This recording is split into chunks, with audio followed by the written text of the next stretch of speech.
Hello viewer, in this video I will show you how to fix there is a problem with your request null on ChatGPT. Step 1. Tap and hold on ChatGPT app. Click on I button. Now scroll down.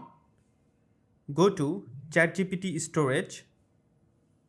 Now from the lower corner, clear cache data from ChatGPT app. Now go back and follow the second step. Open Google Play Store, or if you are iPhone user, open your App Store.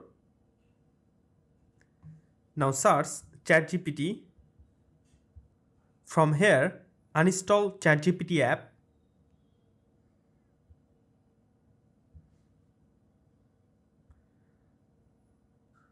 Now install ChatGPT app.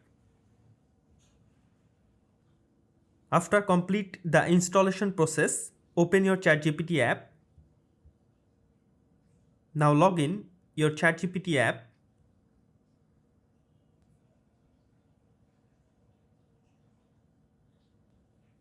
If you follow these two steps, hopefully there is a problem with your request null on ChatGPT error will be successfully solved.